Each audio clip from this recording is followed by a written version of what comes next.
मानवतेचे खरे परोपकारी, सामाजिक समरसतेचे मूर्त स्वरूप म्हणजे संत गाडगेबाबा।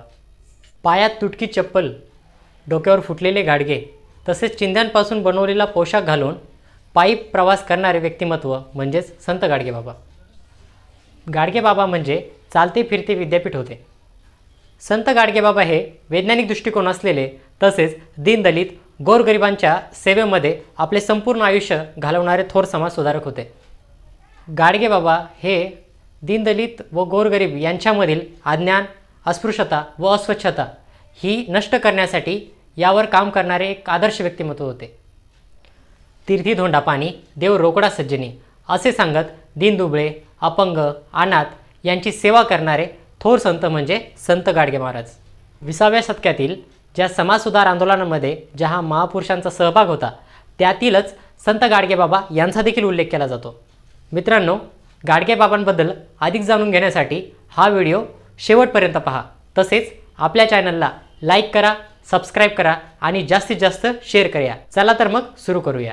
मित्रांनो, गाडगेबाबांचा जन्म 23 फेब्रुवारी 1876 रोजी महाराष्ट्रात अमरावती जिल्ह्यातील शेलगाव या गावी झाला। तसेच त्यांचे संपूर्ण नाव ढेबुजी झिंगराजी जानोरकर असे होते। गाडगेबाबांचे बालपण मूर्तिजापूर तालुक्यातील दापोरे या त्यांच्या मामाच्या गावी गेलं। त्यांच्या मामाकडे खूप शेतजमिनी होत्या। ते लहान असतानाच त्यांचे वडील दारूच्या व्यसनापायी मृत्युमुखी पडले। घरची परिस्थिती हलाखीची असल्यामुळे गाडगेबाबांना गुरेढोरे चालणे, शेतीबाडी करणे असे कामे त्यांना करावी लागत। त्यांना कामाची खूप आवड होती।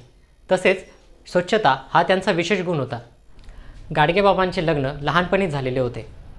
त्यांच्या मुलीच्या बारशाच्या दिवशी दारू व मटण याची मेजवानी न देता गोडधोड देऊन त्यांनी त्या काळी परंपरेविरुद्ध केलेले एक महत्त्वाचे काम होते। त्यानंतर गाडगेबाबांचे मन फारसे संसारात रमले नाही। नंतर त्यांनी आपली बायको व आपल्या 4 मुली सोडून घरादाराचा त्याग केला व संन्यास घेऊन अवघ्या समाजाचा संसार सुधारण्यासाठी त्यांनी समाजसेवेचा मार्ग निवडला। गाडगेबाबांनी अनेक ठिकाणी भ्रमण केले। तसेच वनवासात असताना देखील त्यांनी समाजसेवेचा मार्ग काही सोडला नाही। कोठे कुणी अडचणीत असल्यास गाडगेबाबा त्याला मदत करायचे व कसल्याही फळाची अपेक्षा न करता ते आपल्या वाटेने निघून जायचे। गाडगेबाबा असे रोज करायचे। अंगावर फाटके तुटके कपडे, डोक्यावर झिंजा आणि झिंजावरती मडक्याची टोपी, एका कानात कवडी तर दुसऱ्या कानात फुटक्या बांगडीची काच, एका हातात झाडू आणि दुसऱ्या हातात मडके असा गाडगेबाबांचा वेश होता। म्हणूनच लोक त्यांना गाडगेबाबा म्हणू लागले। ते सतत एक खराटा आपल्याजवळ बाळगायचे। तसेच ते ज्याही गावात जायचे ते गाव त्या खराट्याने झाडून ते स्वच्छ करायचे। सार्वजनिक स्वच्छता, अंधश्रद्धा निर्मूलन ही तत्त्वे समाजात रुजवण्यासाठी गाडगेबाबांनी काम केले। समाजातील अज्ञान, अंधश्रद्धा, अनिष्ट रूढी परंपरा व भोळ्या समजुती ह्या समूळ नष्ट होण्यासाठी गाडगेबाबांनी आयुष्यभर आपले काम केले।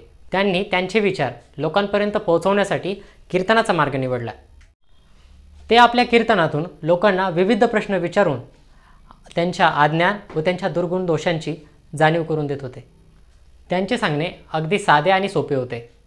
चोरी करू नका, सावकाराकडनं कर्ज काढू नका, तसेच व्यसनाच्या आहारी जाऊ नका, देवाच्या नावाखाली मुक्या प्राण्यांचा जीव घेऊ नका आणि सर्वात महत्त्वाचं म्हणजे जातीयता आणि अस्पृश्यता पाळू नका असे संत गाडगेबाबा नेहमी लोकांना सांगायचे। त्यांचे कीर्तन म्हणजे लोकप्रबोधनाचा एक भागच होता। समाजाला शिक्षणाचे महत्त्व पटवून देताना चारित्र्य आणि स्वच्छता याची जाणीव संत गाडगेबाबा लोकांना करून देत होते। देवळात जाऊ नका, मूर्तिपूजा करू नका, आडाणी राहू नका, पोथीपुराण, तंत्रमंत्र आणि देवचमत्कार या गोष्टींवर विश्वास ठेवू नका। देव दगडात नसून तर तो माणसात आहे अशी शिकवण त्यांनी लोकांना दिली। सार्वजनिक हिताची कामे सर्वांनी एकत्र येऊन केली पाहिजे हा धडा त्यांनी गावकऱ्यांना दिला।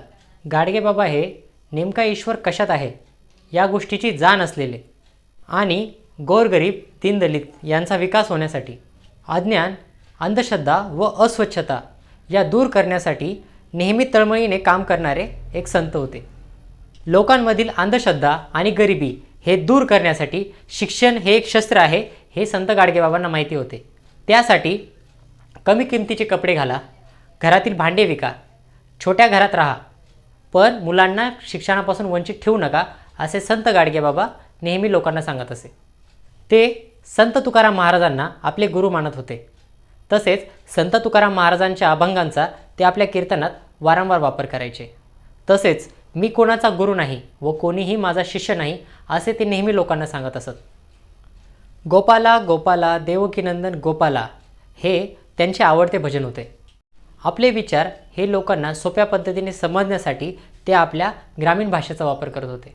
त्यांच्या कीर्तनातून अनेक महान व्यक्तीचे वर्णन आपल्याला पाहायला मिळते.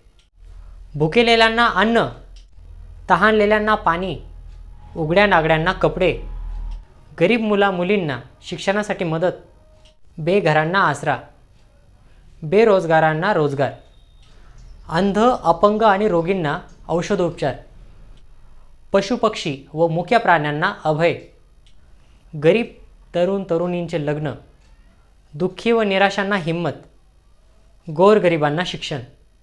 हाच रोकडा धर्म आणि हीच खरी देवपूजा असा 10 सूत्री संदेश नेहमी संत गाडगेबाबा लोकांना देत होते.